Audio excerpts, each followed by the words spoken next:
This review was deferred from a meeting of the 17th of November 2021 in order to obtain further information from the applicant and the planning service, and also to undertake a site inspection, which we attended earlier this afternoon. I notice everybody has switched off their mics and their cameras that shouldn't be on, so thank you for that. Members of the local review body have before them copies of the review documents, including the additional confidential material which we requested as listed in the notice of calling the meeting. Mr. Masson, if you could outline the procedure and how we'll conduct the review today. Thank you, Chair. Members have the procedure note which was circulated with the meeting papers and is intended to set out the wider framework within which the review process operates.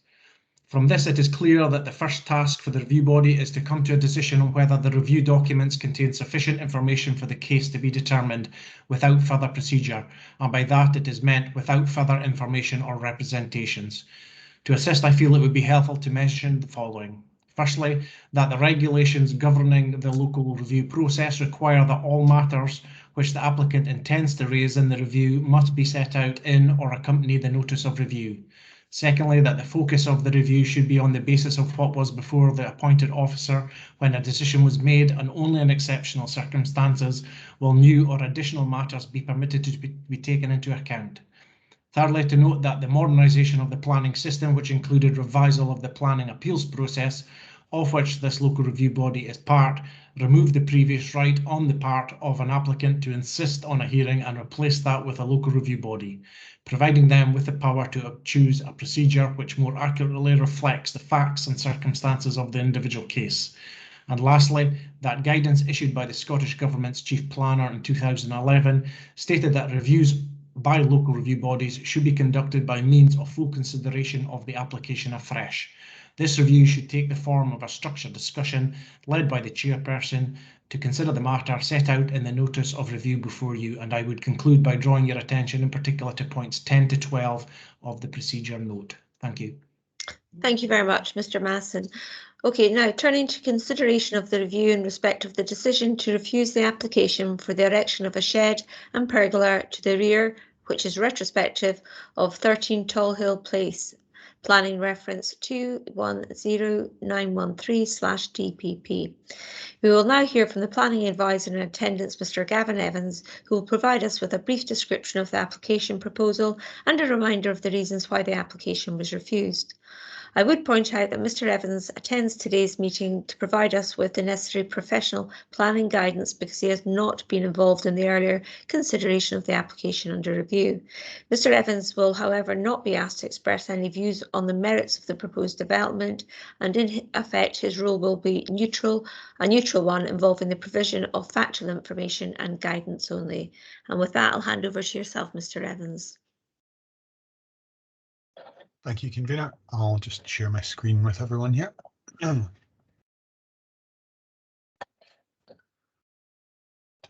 that full screen. Hopefully you can see that.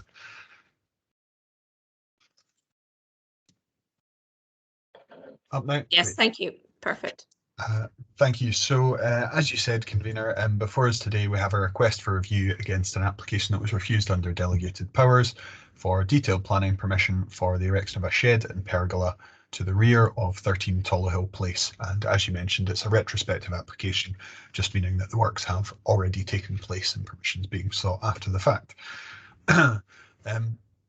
Just in terms of a quick recap, we previously considered the case at November's local review body meeting, at which point it was deferred in order to seek further information from both the applicant regarding the nature of the mental health condition affecting residents that was referred to in the public submission, and to establish whether or not that would constitute a disability and a protected characteristic under the equalities duty for public bodies, and also to acquire information from the council's appointed officer in terms of how that equalities duty was taken account of in the original determination of the case.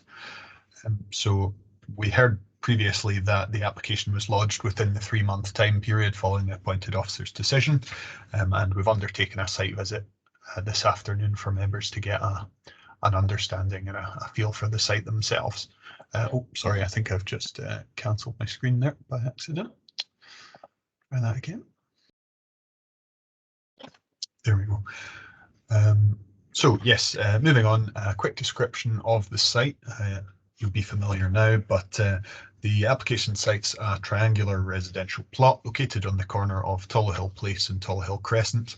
The site comprises a two-storey semi-detached dwelling with associated front and rear curtilage. The dwelling fronts onto Tollihill Place and adjoins number 12 Tollihill Crescent to the southwest, so that's the right-hand side when looking from the street. There are lock-up garages over the rear boundary. The dwelling sits elevated above street level and is served by a driveway and a single garage along the northeastern boundary.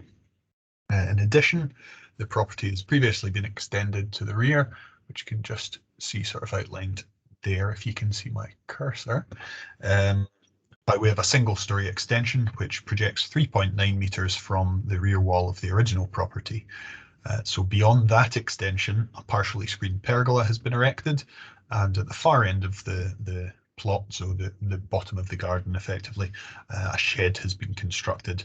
Both the pergola and shed have been erected, as I mentioned, without planning permission, and we'll come back to a more detailed description of those. So this is just an image from the council's mapping system, just sort of shows you a little bit more clearly there.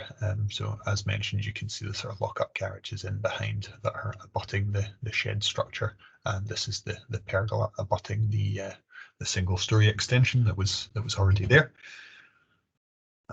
Aerial photo just showing the same, really. Slightly zoomed in site plan, again just indicating the two things that we're considering, and just another version of the same plan, really. So this sort of sectional elevation shows it quite well in terms of coming both from the house and from the bottom of the garden, and then there's a sort of relatively small space between these two structures. So in terms of planning history, the officer's report highlighted the existence of the current single-storey extension. That was approved in 2002. In terms of other background, when we were on site, Chair, you had asked about how this came to the planning authority's attention. So there was an enforcement inquiry from a neighbour. Looking at the detail of that, it seems less a complaint about the impact of the proposal as such, and more just someone who had observed this going up, and from their own previous experience of the planning system had felt that they weren't allowed to do something similar or something that had similar characteristics, so thought to ask the question. So it wasn't sort of, you know, objecting or making a particular complaint, but more just inquiring about the extent of the plot in particular that was being developed, because I think they'd been sort of advised against something along those lines. So turning to a description of the proposal. The pergola structure projects 4.2 metres from the rear of the single-storey extension, so pretty much matching the projection of that existing single-storey extension. It's 5.6 metres wide and 2.6 metres high at its highest point, constructed of timber with a clear perspex roof, and canvas curtains to either side that can be drawn across for the purposes of privacy, but when not in use, those still allow light to penetrate. The shed's located at the far end of the rear garden and has been constructed to fit with the shape of the site, which is a little bit irregular at the bottom of the plot, as you can see here. It measures a maximum of 6.6 metres wide and 3.9 metres in length, and extends along both boundaries, neighbouring properties. Has an overall height of 2.2 metres and is constructed again of timber with canvas curtains to the front face, so looking back into the garden. The photographs that we've seen from the applicant submission are probably quite helpful compared to the elevations. So there we can see the canvas curtains to the side being brought into use, and this is a canvas curtain which is on the shed structure facing back towards the house. The shed structure has a flat felt roof which incorporates 2 flues. The officer's report highlights that the submitted photos indicate that the shed is utilised as some sort of home bar, and notes that provided that's for domestic use, it doesn't involve a material change in use of the land. You know, it's just ancillary to the use of the dwelling. Just some more photos here, so really just showing you what we saw on site this afternoon. So turning then to the appointed officer's reasons for refusal, key points from that were firstly, the view that overdevelopment of the site compares the pergola to an extension and highlights that the footprint of the original dwelling would be more than doubled as a result of the proposal. The pergola and shed, when combined with existing development, so we mentioned already the existing single-storey extension, and there's a garage to the side of the house as well, would result in 71.2% of the rear curtilage being covered by development, which was seen as being in conflict with the council's householder development guide. It was seen that the proposal would result in a disproportionately small area of remaining private and undeveloped garden ground, which would be incongruous with the established pattern of development and the character of the surrounding area. The pergola and shed would result in development projecting almost the entirety of the southwestern boundary shared with number 12 Tollo Hill Crescent, and it was seen that that would have a resultant adverse impact on their outlook and amenity. There was also seen to be conflict with policies D1 relating to design, quality and placemaking, and H1 residential areas of local development plan, as well as that householder development supplementary guidance I mentioned, and the equivalent policies of the emerging local development plan as well. In the officer's view, there were no material planning considerations of sufficient weight to outweigh that conflict with policy that had been identified. So turning then to the applicant's case, the appellant has submitted a statement in support of the application, which is available in the agenda pack.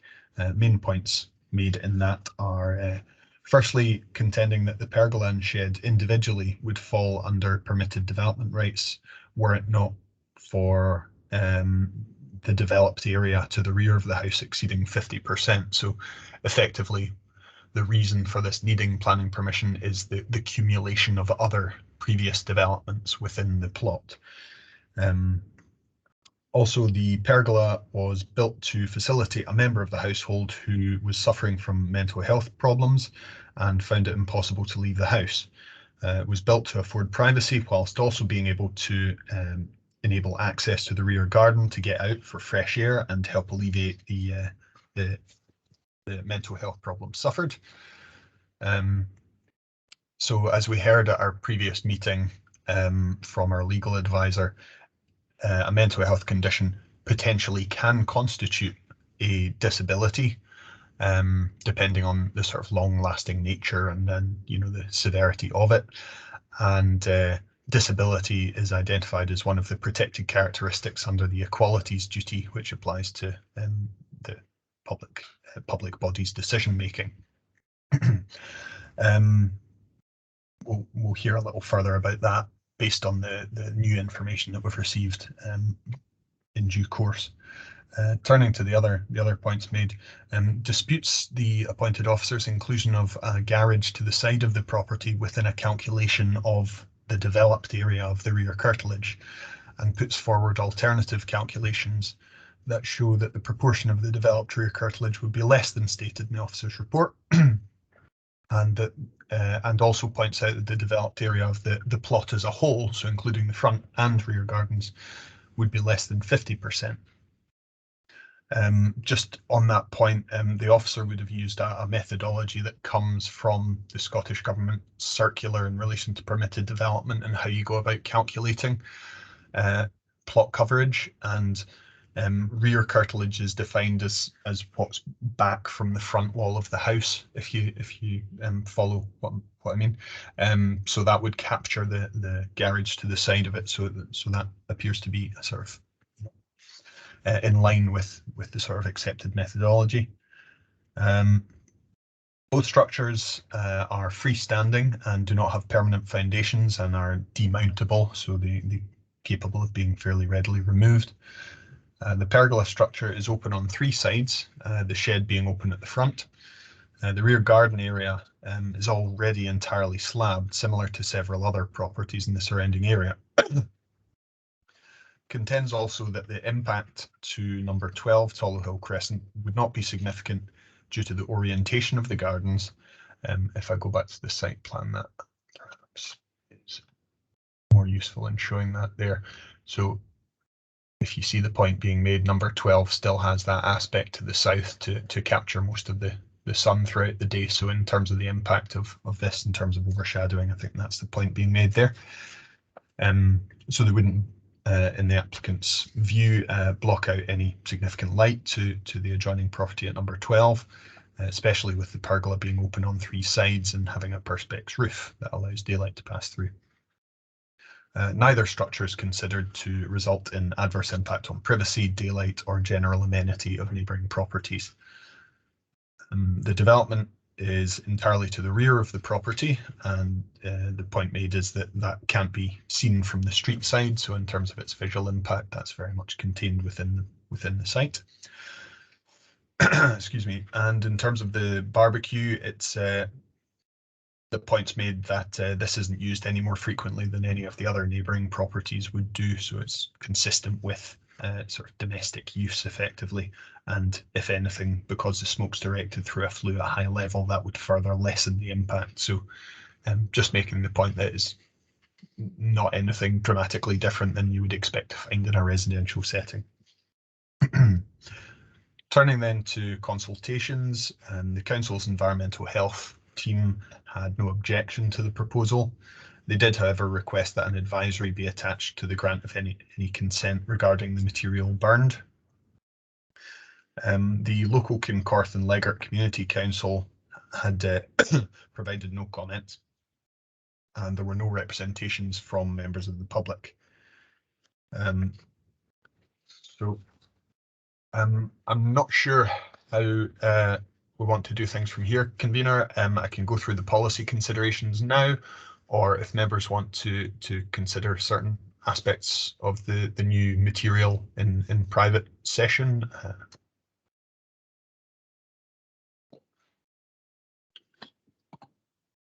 Sorry, I think you're still muted there. You're right, so I am. Yeah, I think if you just go through the policy considerations now, and then we could go into private here to discuss the medical information we've been provided. That's fine, that's no problem. I'll just move on to that.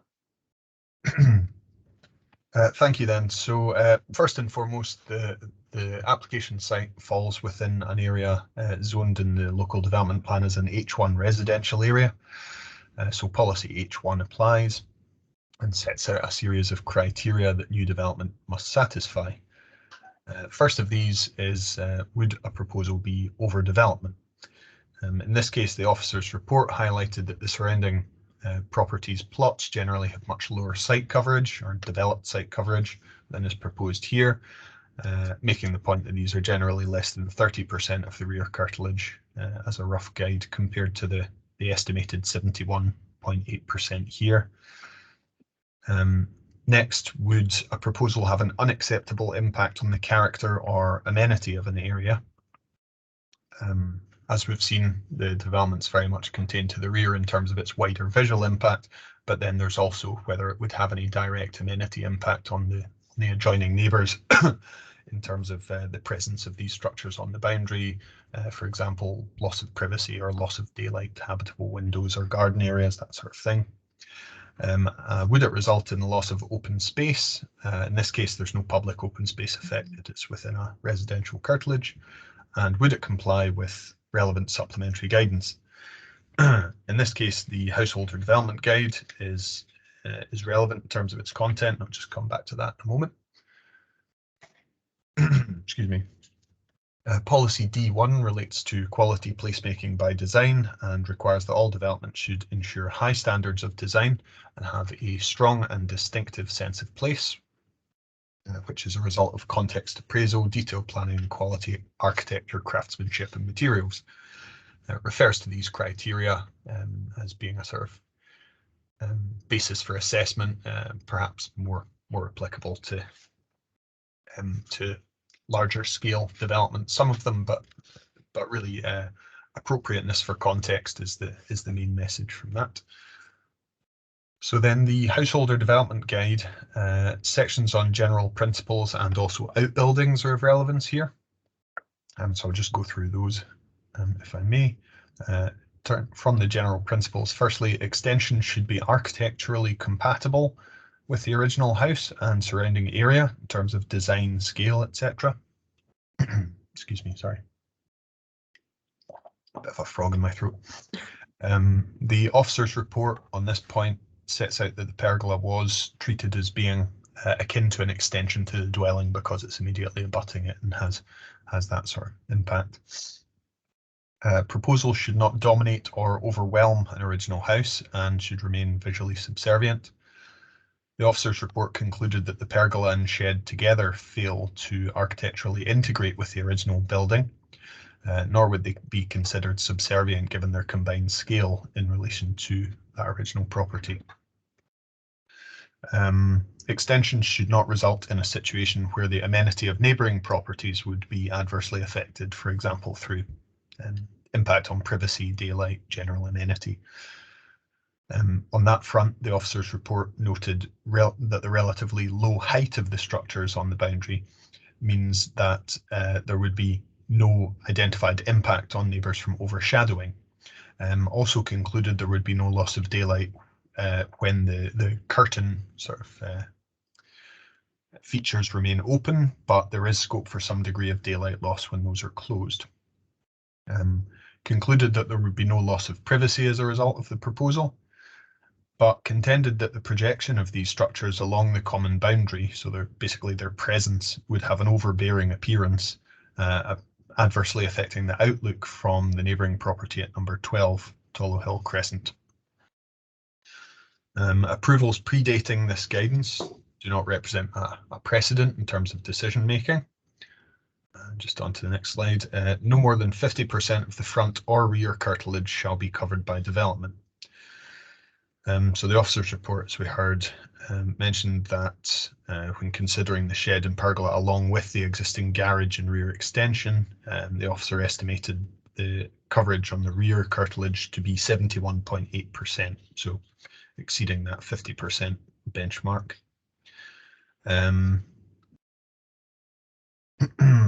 Single-storey extensions will be restricted to 4 metres in projection along the boundary shared with the other half of a semi-detached property. And in this point, the officer's report has noted that the pergola was treated as if an extension and noted that it projects a further 4.2 metres along the mutual boundary, in addition to the 3.9 metre projection of the existing rear extension, giving 8.1 metres in total projection along that mutual boundary.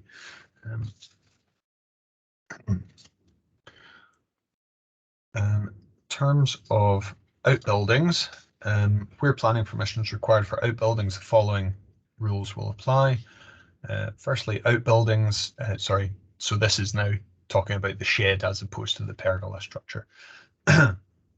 Outbuildings must always be subordinate in scale to the dwelling, and 2-storey outbuildings will generally not be permitted. This structure is obviously on a single storey. It's for members to decide how you feel the scale is that subordinate to the dwelling.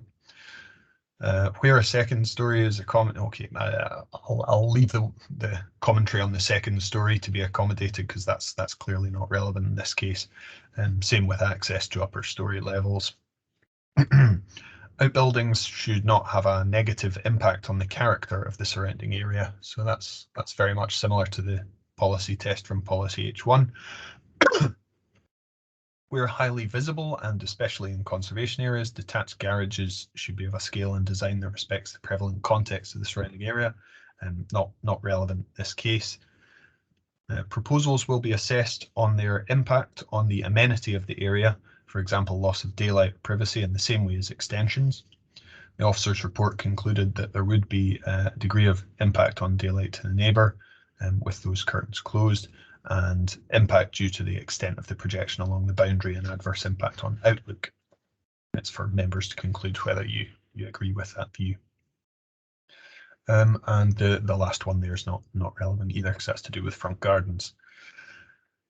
So really then, in terms of decision making, the key points from the development plan, the zoning policy H1 and the policy tests that we outlined, as well as compliance with the relevant supplementary guidance. And then in design terms, is the proposal of sufficient design quality and is it appropriate to its context? We also need to take into account other material considerations with the development plan. And in that regard, we now have further information from both the council case officer and from the applicant in relation to the mental health issue that was raised in the submission. So I'll just hand back to you there, Chair. Can take any questions. Thank you very much, Mr. Evans. Members, obviously, we obviously will want to discuss the confidential information, and at that time we would take questions in confidence, because obviously we would have to do that to keep the matter private. So members, we can either ask some questions around the policies at the moment, or if you would prefer, we can go into private, hear the medical information or discuss the medical information, ask the relevant questions, then come back and do the policy ones. What would you prefer? Councillor Bell? I quite like to go into private session Okay. Initially. Thank you. Are you comfortable with that, Councillor Hendrickson? Yes, I am. Yep. Okay. Mr. Masson, can you make the arrangement, please? Yeah, I'll just stop the recording now. Okay.